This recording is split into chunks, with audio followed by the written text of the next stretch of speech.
Students, तो हम लोग बात कर रहे थे सर्किट रिप्रेजेंटेशन कैपेसिटर का और सेल का। तो वो दोनों रिप्रेजेंटेशन हम लोग देख चुके हैं। अब अगर हम लोग एक कैपेसिटर है, इसको अगर एक सेल से कनेक्ट कर दे तो क्या होगा, प्रोसेस समझते हैं।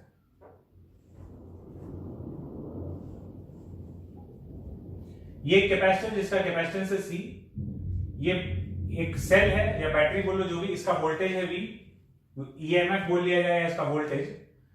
तो ये V वोल्टेज का एक बैटरी है ना, मतलब इसके टर्मिनल्स के क्रॉस पोटेंशियल डिफरेंस V है, और ये एक स्विच है, इसको जैसे ही क्लोज करेंगे सर्किट कंप्लीट हो जाएगा। तो हम लोग स्विच को क्लोज कर दिए, स्विच को क्लोज करते ही सर्किट हो गया कंप्लीट। अब इसका क्या काम है, ये बैटरी जिसके भी अक्रॉस जुड़ा हुआ है उसके across V potential difference create कर देगा। V पोटेंशियल डिफरेंस का सेल है, तो ये कांस्टेंट पोटेंशियल डिफरेंस का एक सोर्स हो गया। तो ये इस कैपेसिटर के अक्रॉस जुड़ा, तो कैपेसिटर के टर्मिनल्स के across potential difference V create कर दिया। और कैपेसिटर के टर्मिनल्स के अक्रॉस अगर पोटेंशियल डिफरेंस V आ चुका है तो ये कैपेसिटर चार्ज हो चुका है V पोटेंशियल डिफरेंस तक। तो इस पे कितना चार्ज आ जाएगा, Q इक्वल टू CV के बराबर चार्ज आ जाएगा। और देखो ये वाला हायर पोटेंशियल पर है ना, और ये वाला लोअर पोटेंशियल पर है। तो इससे हायर पोटेंशियल पर से जुड़े हुए प्लेट पर पॉजिटिव चार्ज, तो इस पर CV और इस पर डेफिनेटली आमने सामने माइनस CV, इस पर CV और इस पर माइनस CV। तो ये क्या किया, बैटरी या सेल जो भी था, ये V पोटेंशियल डिफरेंस इसके अक्रॉस अप्लाई कर दिया।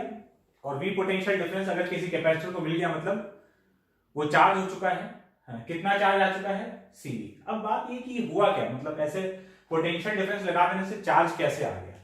तो समझो बैटरी क्या काम कर रहा है, battery is like a motor.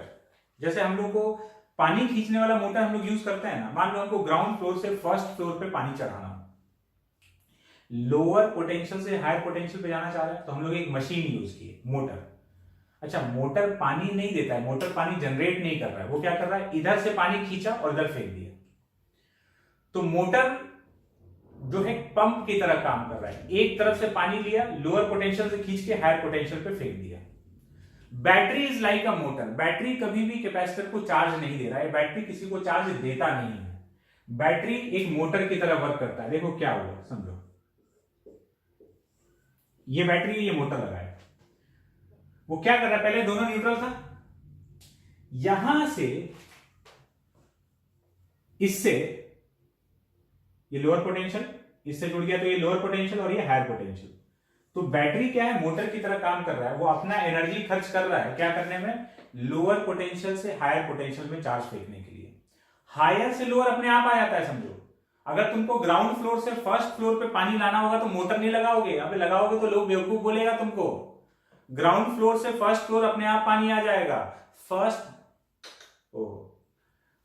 Floor से ग्राउंड फ्लोर अपने आप पानी आ जाएगा, है ना। फर्स्ट फ्लोर से ग्राउंड फ्लोर लाने के लिए मोटर नहीं लगाना है, ग्राउंड से फर्स्ट ले जाना है तो मोटर लगाना पड़ेगा, लोअर पोटेंशियल से हायर पोटेंशियल ले जाना है तो मोटर लगाना पड़ेगा। तो ये क्या किया, ये मोटर यहां से चार्ज खींचा, यहां से मान लो x चार्ज निकाल लिया तो इस पे -x आ गया, ये तो न्यूट्रल था। इससे मान लो हम q चार्ज खींच लिए तो इस पे कितना बचा, -q। और ये q चार्ज इस पाइप से होते हुए ये मोटर खींचा और ये पाइप से होते हुए लाकर यहां फेंक दिया, तो इसके पास कितना आ गया, q -q। ये नेगेटिवली चार्ज, ये पॉजिटिवली चार्ज। तो ये प्रोसेस चलता रहेगा कब तक, जब तक कि इस पे इतना चार्ज ना दे दे, कितना, CV के बराबर। तो समझ में आया ये मोटर क्या कर रहा है, यहां से चार्ज खींचा, तो यहां से जब Q चार्ज खींचा तो इस पर कितना बचा, -q, क्योंकि ये तो न्यूट्रल था। और ये Q चार्ज इस पाइप से होते हुए, ये पाइप मतलब यहां वायर है, ये वायर से होते हुए मोटर से पास करते हुए इधर फेंक दिया। और ये ऐसे लगातार फेंके जा रहा है कब तक, जब तक कि ये CV के बराबर चार्ज नहीं दे देता। क्यों, क्योंकि इसके पर कितना चार्ज होना चाहिए था, Q equal to CV, equation बोल रहा है CV के बराबर चार्ज होगा। तो ये लोअर पोटेंशियल से चार्ज खींच के हायर पोटेंशियल पे फेंक दिया। अब इस पर Q है, इस पर माइनस Q है। अगर हम अब ये हायर पोटेंशियल पे, ये लोअर पे, यहां से यहां पहुंचाना है वापस, लोअर से हायर पे देना था तो मोटर लगाना था, यहां से यहां करना है तो खाली वायर सीधा जोड़ दो, अपने आप ही चार्ज फ्लो के एक दूसरे को न्यूट्रल कर देगा। फर्स्ट फ्लोर से ग्राउंड फ्लोर पे पानी लाना है तो खाली पाइप जोड़ दो, पानी आ जाएगा। लेकिन ग्राउंड फ्लोर से फर्स्ट फ्लोर पानी चढ़ाना है तो बीच में मोटर लगाना पड़ेगा, वो यहां से खींचेगा, सक करेगा यहां से, ऊपर फेंकेगा।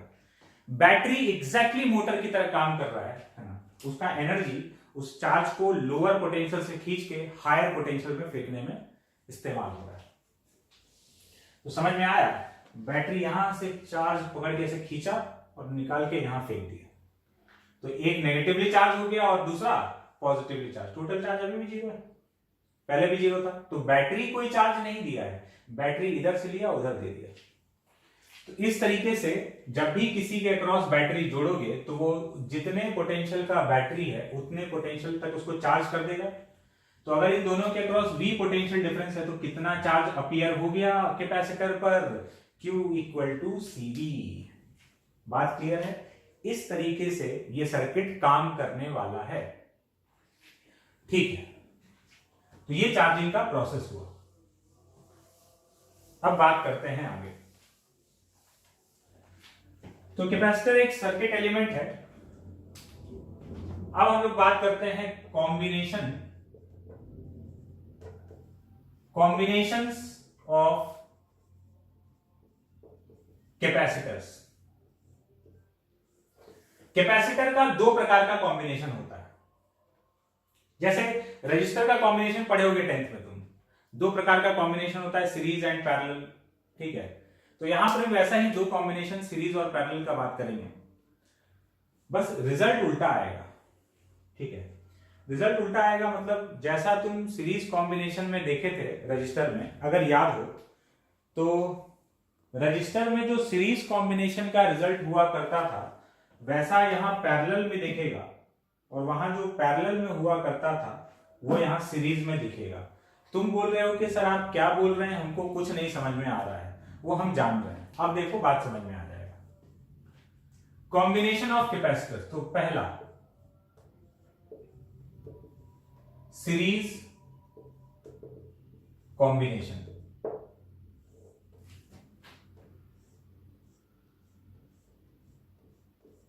ये 2 कैपेसिटर, एक बैटरी,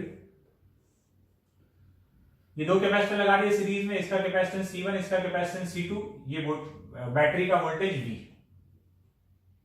देखो यहां पर ये इसके पॉजिटिव टर्मिनल से जुड़ा हुआ है तो इस पे चार्ज Q, यहां माइनस Q तो यहां प्लस Q, यहां पर माइनस Q। एक बात तो ऑब्वियस है कि यहां Q आया तो यहां माइनस Q आ गया। हम दोनों में सेम चार्ज दिखाए हैं। सीरीज कॉम्बिनेशन में जितना भी कैपेसिटर लगा हुआ है सबका चार्ज बराबर होता है। ऐसा क्यों बराबर होता है? कैसे मान ले बराबर होता है? देखो ऐसे बराबर होता है। सीरीज कॉम्बिनेशन में अगर 2 कैपेसिटर लगा हुआ है जैसा कि यहां लगा हुआ है, तो बैटरी क्या किया, ये लोअर पोटेंशियल से यहां से चार्ज खींचा, एकदम सुंदर डायग्राम से यहां से देखना।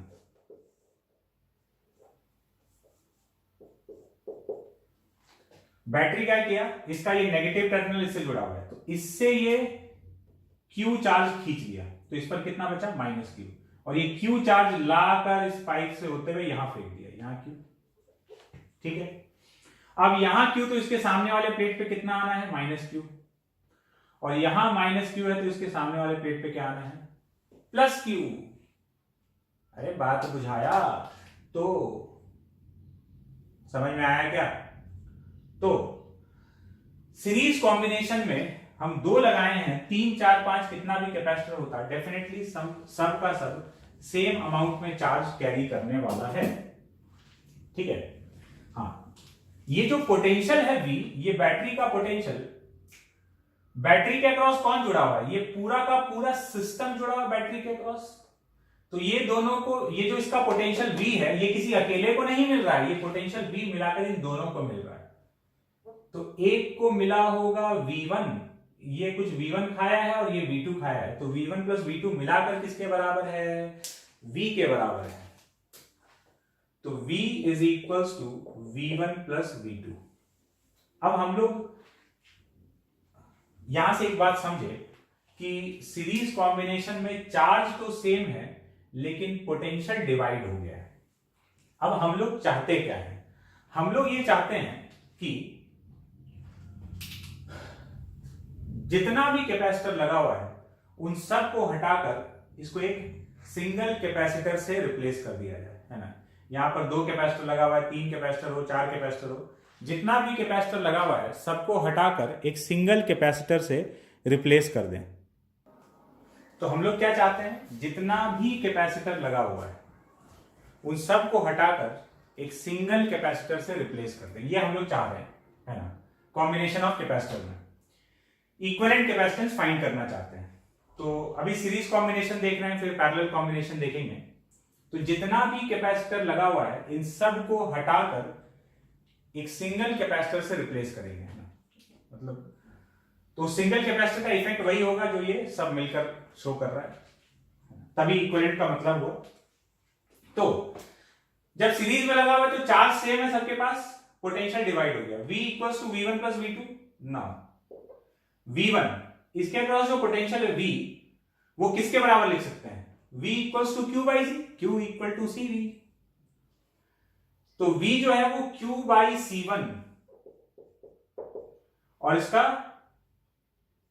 V2 equals to Q by C2। तो V is equals to Q बाहर आ गया C1 plus C2 upon C1 C2।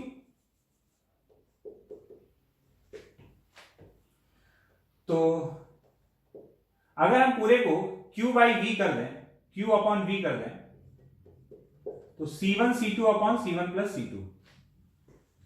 Charge दोनों का सेम है, डिवाइडेड बाई पूरा सिस्टम का जो पोटेंशियल था, तो Q बाई V कर देंगे, तो Q बाई V करके इस सिस्टम का पोटेंशियल, इस सिस्टम का कैपेसिटेंस मिल जाएगा।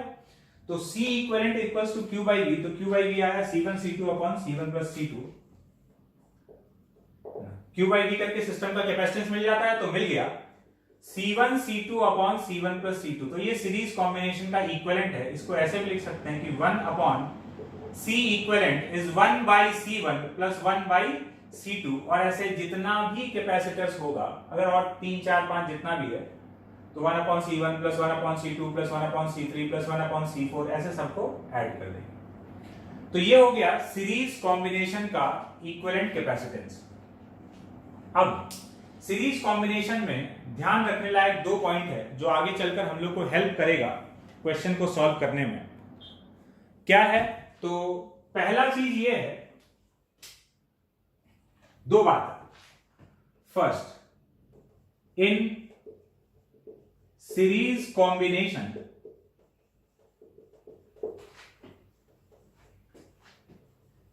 all the capacitors have same charge.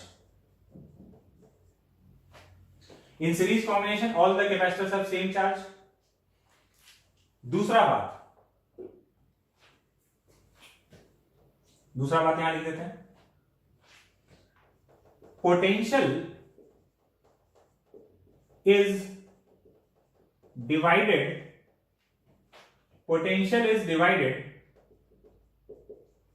in the inverse ratio of capacitance. Potential तो इन दोनों में पोटेंशियल तो बढ़ चुका है V1 V2, तो ये कैपेसिटेंस के इनवर्स रेशियो में डिवाइड हो रहा है। मतलब अगर हम V1 बाई V2 करें तो V किसके बराबर था? Q by C। V1 क्या लिखे हो? Q by C1। V2 क्या लिखे हो? Q by C2। तो V1 बाई V2 करेंगे, है ना, ये तुम्हारा V1 है और ये क्या है? V2। तो V1 by V2, V inversely proportional to C दिख रहा है ना, तो V1 by V2 is what? C2 by C1। Potential is divided in the inverse ratio of capacitance. जिसका कम कैपेसिटेंस है वो ज्यादा पोटेंशियल रख लेगा, जिसका ज्यादा पोटेंशियल है, जिसका ज्यादा कैपेसिटेंस है वो कम पोटेंशियल शो करेगा। ठीक है, तो ये तो हो गया सीरीज कॉम्बिनेशन। फिर चलते हैं अगले पर। नेक्स्ट अगला है parallel combination. Parallel combination, parallel combination देखते हैं क्या कहता है। ठीक है, ये हो गया पैरेलल कॉम्बिनेशन। देखो ये कैपेसिटर, ये दूसरा कैपेसिटर, और ये हो गया बैटरी। ये V, इसका कैपेसिटेंस C1, इसका कैपेसिटेंस हो गया C2। ठीक है, तो ये पैरेलल कॉम्बिनेशन में जुड़ा हुआ है। पैरेलल कॉम्बिनेशन में अगर दो कैपेसिटर लगा हुआ है, इस बार देखो क्या होगा, ये C1, ये C2, तो इस बार दोनों के अक्रॉस, जैसे ये इसका नेगेटिव टर्मिनल इससे भी जुड़ा हुआ है, इससे भी जुड़ा हुआ है, पॉजिटिव C2 से भी जुड़ा हुआ है, C1 से भी पैरेलल में जुड़ा हुआ है, तो जितना पोटेंशियल डिफरेंस यहां है उतना ही यहां पर है, उतना ही यहां पर है। तो इस बार दोनों के अक्रॉस पैरेलल कॉम्बिनेशन में क्या सेम रहेगा, पोटेंशियल डिफरेंस सेम रहेगा। क्या चीज अलग होगा, चार्ज। देखो यहां से जब ये चार्ज खींच के इधर से फेंका, तो यहां से अगर खींचा तो खींचते टाइम पे कुछ इधर से आया होगा, कुछ इधर से, यहां से खींच के बटोरते हुए इधर फेंका, तो फेंका तो ऐसे दो पार्ट में बटा, इसको मिल गया Q1 तो यहां -Q1, इसको मिल गया Q2 तो यहां पर -Q2। पोटेंशियल दोनों के अक्रॉस सेम है V, तो पैरेलल कॉम्बिनेशन में क्या सेम है, पोटेंशियल, या दोनों के अक्रॉस जो पोटेंशियल डिफरेंस है वो सेम है। क्या अलग है, चार्ज अलग अलग है। अब जो ये Q है, Q is equals to Q1 plus Q2, जो Q फेंका, टोटल चार्ज जो मिला वो Q1 प्लस Q2 हो गया। ठीक है, Q1 जो इसका चार्ज है वो किसके बराबर है, Q इक्वल टू CV, तो इसका कैपेसिटेंस C1 और इसके अक्रॉस पोटेंशियल है V, तो Q1 का वैल्यू हो गया C1 इंटू V, और Q2 का वैल्यू कितना हो गया, C2 इंटू V। यहां ये जो Q1 है, Q1 जो है वो C1V, और Q2 कितना है, वो C2V के बराबर, V दोनों के लिए सेम है। तो Q is equals to C1 plus C2 into V, तो कैपेसिटेंस जो हो जाएगा सिस्टम का वो हो जाएगा Q by V, Q by V कर देंगे तो ये कितना आ जाएगा, C1 प्लस C2। तो पैरेलल कॉम्बिनेशन में equivalent capacitance C equivalent is C1 plus C2, और भी जितना है सब डायरेक्टली ऐड हो जाएगा। ये तो हो गया पैरेलल कॉम्बिनेशन का इक्विवेलेंट। अब जो हम बोल रहे थे ना कि रजिस्टर से उल्टा आता है, रजिस्टर का कॉम्बिनेशन याद करोगे तो रजिस्टर में सीरीज कॉम्बिनेशन में डायरेक्टली ऐड हो जाता था R1 प्लस R2, अगर याद आ रहा हो 10th का, नहीं आए तो कोई बात नहीं, अगला जो चैप्टर रहेगा ना अपना इसके बाद वाला, उसमें हम लोग रजिस्टर के बारे में काफी डिटेल में बात करेंगे। तो रजिस्टर में सीरीज कॉम्बिनेशन ये रिजल्ट दिखाता था, और पैरेलल कॉम्बिनेशन में 1/R1 प्लस 1/R2 होके ऐड होता था। ठीक है, तो ये हो गया कैपेसिटर के पैरेलल कॉम्बिनेशन का इक्विवेलेंट। अब यहां पर भी दो बातें हैं, दो पॉइंट। पहला, इन पैरेलल कॉम्बिनेशन,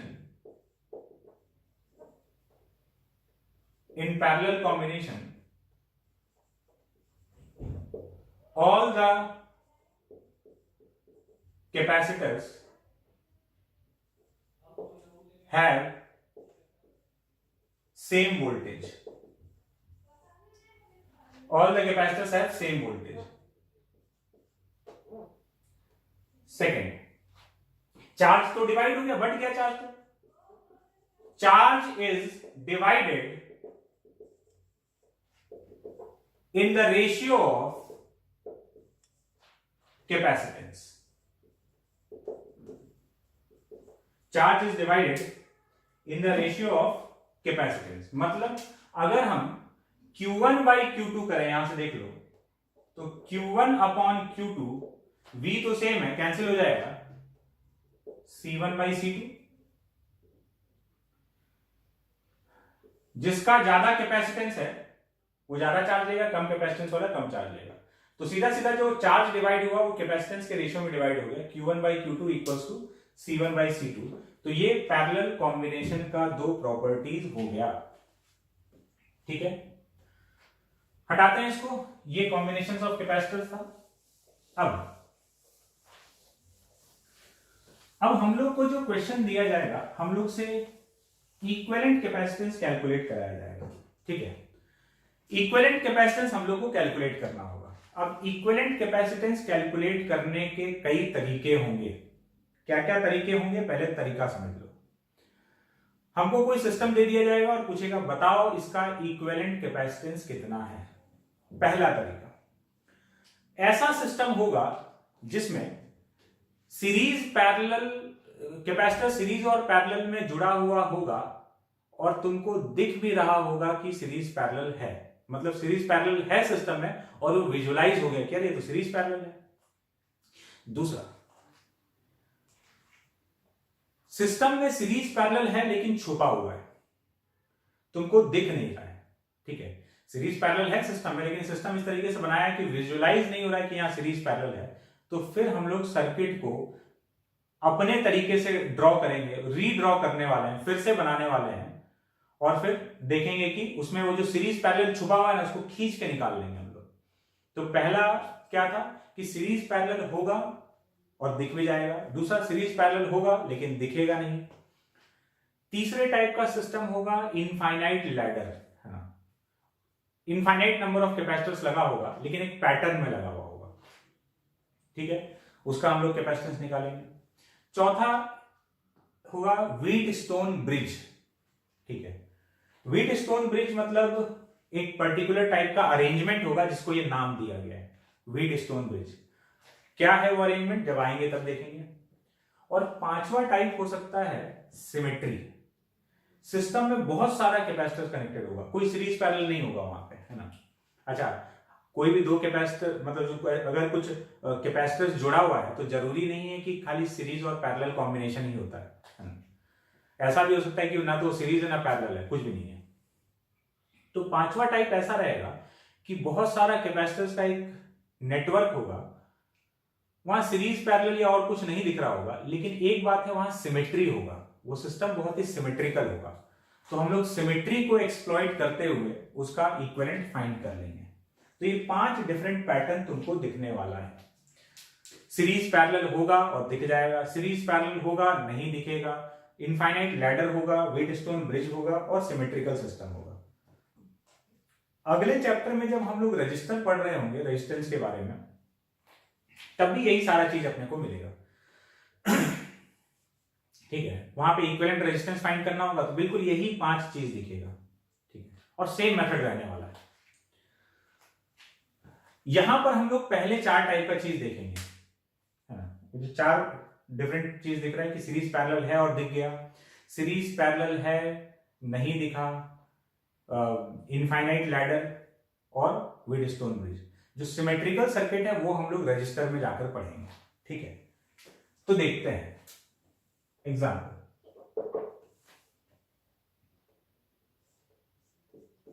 ये अपने को एक सिस्टम दिया हुआ है, कुछ कैपेसिटर जुड़ा हुआ है, देखो एक यहां लगा हुआ है, एक ऐसे,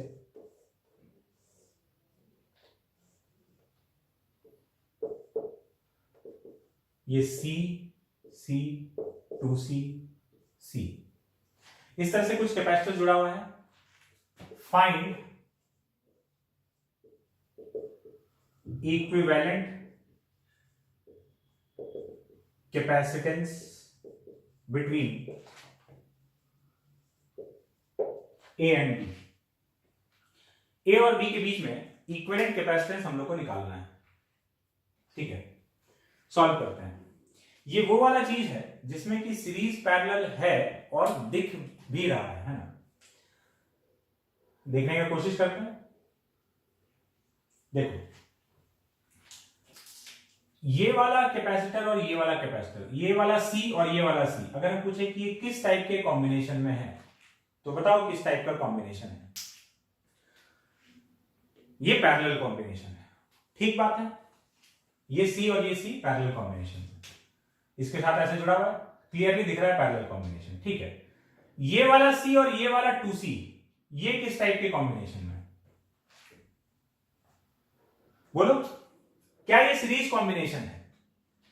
नहीं, ये सीरीज कॉम्बिनेशन नहीं है। इन दोनों, ये सी और ये 2C पैरेलल में तो बिल्कुल ही नहीं है। सीरीज में तुमको लग रहा होगा, लेकिन ये सीरीज में नहीं है। दो चीज सीरीज में कब होता है? मान लो ये एक कैपेसिटर है और ये एक कैपेसिटर है, कैपेसिटर ही बना देते हैं ना। इस कैपेसिटर से इस कैपेसिटर तक, या खाली कैपेसिटर का नहीं, इन जनरल बात है ना। हम लोग आगे रजिस्टर का भी बात करेंगे, बैटरी का भी बात करेंगे। कोई भी दो चीज सीरीज में है या नहीं है, तो इससे इससे इस वाले एलिमेंट से दूसरे वाले एलिमेंट तक जाने के बीच में अगर कोई रास्ता नहीं निकला है, कोई वायर नहीं निकला है, तो ये दोनों सीरीज में है। और यहां से ऐसा कोई कनेक्शन चला गया और आगे और सर्किट जुड़ा हुआ है, आगे कुछ भी जुड़ा हो सकता है। अगर इस टाइप से कोई वायर निकल गया, कोई रास्ता बीच से निकल गया, तो ये दोनों सीरीज में नहीं रहेगा। बात समझ में आया? दो ऑब्जेक्ट सीरीज में कब है? जब एक से दूसरे तक जाने के प्रोसेस में बीच में कोई भी रास्ता ना निकल रहा हो। ऐसा है तो सीरीज में है, ऐसा है तो ये सीरीज में नहीं है। ये सीरीज कॉम्बिनेशन का बहुत ही गहरा पहचान है ना, छुपा हुआ राज है, जो आज तक हमको मालूम था और आज से तुमको भी मालूम है। एक एलिमेंट से दूसरे एलिमेंट तक चलो, अगर कोई नहीं मिला रास्ता बीच में, कोई वायर नहीं निकल रहा है, तो वो सीरीज में है। तो ये C से 2C की तरफ चलते हैं, बीच से ये कनेक्शन निकल गया, मतलब ये दोनों सीरीज में नहीं है। ठीक है, तो ये दोनों कैपेसिटर पैरेलल में है, तो डायरेक्टली C1 प्लस C2, तो इसका इक्विवेलेंट हो जाएगा 2C। ठीक है, अब इसको यहां जोड़कर बना देते हैं अगला फोटो। तो भाई इन दोनों का इक्विवेलेंट हो गया 2C, फिर इसके बगल में तो एक 2C रखा हुआ ही है, और ये नीचे हो गया C।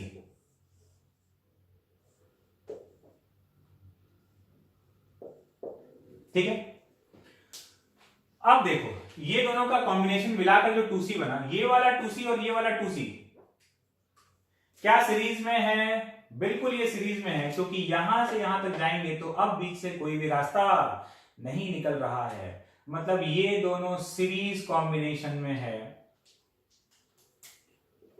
तो इन दोनों का जो इक्विवेलेंट है C1 C2 upon C1 plus C2, तो इसका इक्विवेलेंट हो गया C। ये दोनों सीरीज में लगा तो इसका इक्विवेलेंट हो गया C। तो अब अपने पास क्या सिस्टम बचा? अपने पास सिस्टम बचा, ऊपर ये मिलाकर एक बचा C,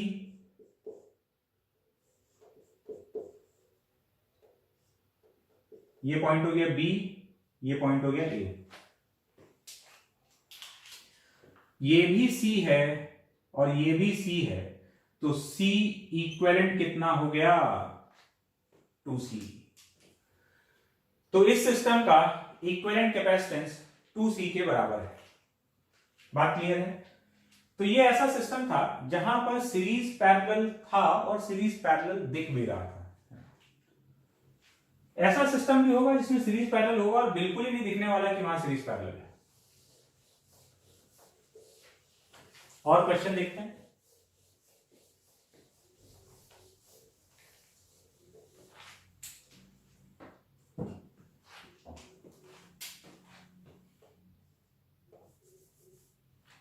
हेडिंग डालते हैं, रीड्रॉइंग द सर्किट। अब हम लोग जिस सिस्टम में सीरीज पैरेलल है और दिख भी जा रहा है, वो तो बहुत सामान्य सा सिस्टम है, नॉर्मल सा एक सिस्टम हो गया। ठीक है, अब हम लोग ऐसे सिस्टम का बात करने जा रहे हैं जिसमें कि सीरीज पैरेलल होगा लेकिन दिखेगा नहीं। तो हम लोग उसको खींच के निकाल लेंगे कि अच्छा सीरीज पैरेलल है। कैसे निकाल लेंगे? सर्किट को रीड्रॉ करेंगे, फिर से बनाएंगे, और फिर से बनाकर ये आइडेंटिफाई कर लेंगे कि अच्छा इसमें तो सीरीज पैरेलल कॉम्बिनेशन था। तो वही अब हम लोग हेडिंग डाल रहे हैं, रीड्रॉइंग द सर्किट। अब हम लोग ऐसा सर्किट देखेंगे जिसमें दिखेगा नहीं लेकिन हम लोग पता कर लेंगे।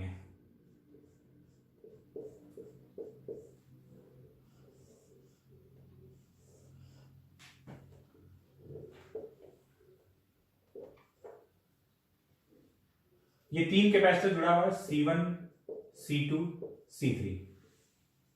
अब हर क्वेश्चन में सवाल एक ही रहने वाला है, फाइंड इक्विवेलेंट कैपेसिटेंस बिटवीन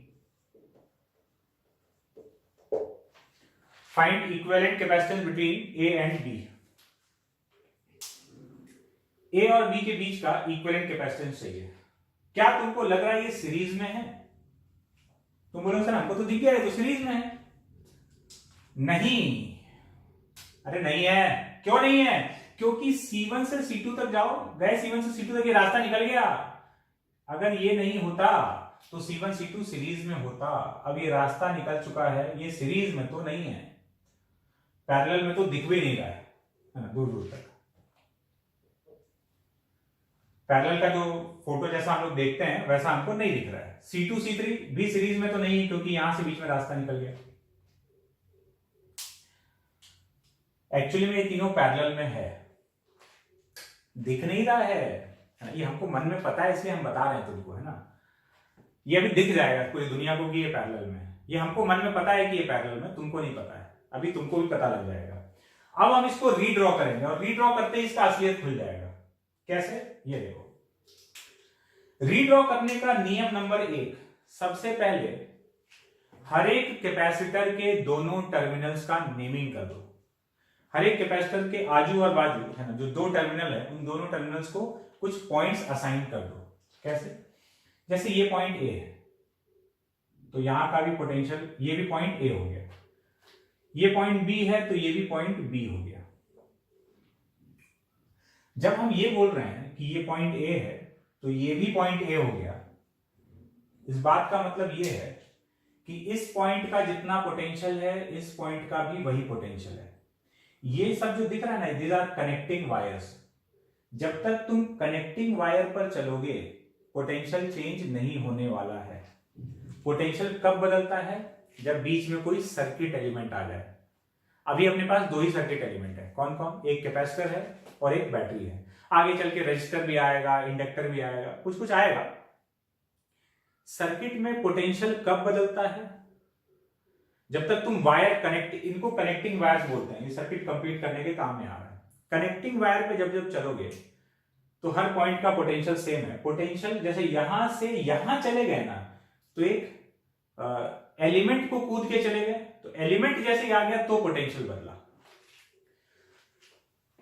तो जब हम बोल रहे हैं ये पॉइंट ए है, तो ये भी ए है, मतलब इसका जो पोटेंशियल, इसका भी वही पोटेंशियल है। ये ए है, तो जहां जहां हम कनेक्टिंग वायर से जा सकते हैं, उन सारे पॉइंट्स का पोटेंशियल ए है। ये ए है, तो ये भी ए है, इन सब का पोटेंशियल ए। ये भी ए, ये भी ए, ये बी है। जहां जहां वायर से जा सकते हैं, सारा पॉइंट बी है, खाली यही नहीं, ये हर पॉइंट बी है। सबका पोटेंशियल बी है, मतलब हर का पोटेंशियल सेम है। सेम है, ये भी पॉइंट क्या हो गया? बी। अपना काम हो चुका है। हर एक कैपेसिटर के दोनों टर्मिनल्स का नेमिंग हो चुका है, उनको कुछ पॉइंट्स असाइन किया जा चुका है। अब हम लोग रीड्रॉ करते हैं। स्टेप नंबर 1 हो गया। स्टेप नंबर 1 क्या था? हर एक कैपेसिटर के दोनों टर्मिनल्स का नेमिंग कर दो। फिर ये ए हो गया। हमको किसके बीच में इक्विवेलेंट चाहिए था? ए और बी के बीच में। अब हम लोग एक एक करके कैपेसिटर जोड़ते जाएंगे। कैपेसिटर नंबर 1, ये किसके बीच में कनेक्टेड है? ए और बी के बीच में। तो यहां पर हम ए और बी के बीच में एक कैपेसिटर जोड़ दिए। कौन सा? C1। फिर अगला कैपेसिटर ये वाला किसके बीच में है? तो ये भी ए और बी के बीच में। तुम बोलोगे सर ये बी और ए के बीच में। अरे एक ही बात है, ए और बी या बी और ए। एक टर्मिनल ए पर है और दूसरा टर्मिनल बी पर है। तो अगला कैपेसिटर भी किसके बीच में है? ए और बी के बीच में है। अच्छा, जब भी कैपेसिटर जोड़ रहे हो तो ऐसे ये वायर बना बना के जोड़ोगे, है ना। तो ये जो लाइंस है, हमेशा हॉरिजॉन्टल और वर्टिकल लाइंस को लेते हुए ही कैपेसिटर जोड़ना है। ऐसे टेढ़ा मेढ़ा लाइन लेते हुए नहीं बनाना है। मतलब जब हम ये C2 को जोड़ रहे होंगे फिर से ए और बी के बीच में, तो ऐसे तो ये A और B के बीच में एक कैपेसिटर जुड़ गया C2। बात क्लियर है? ऐसे मत जोड़ना, ये C1 है, तुम बोला अरे यहां से टेढ़ा मेढ़ा लाइन नहीं बनाना है। हमेशा जो भी कैपेसिटर हम जोड़ेंगे वो हॉरिजॉन्टल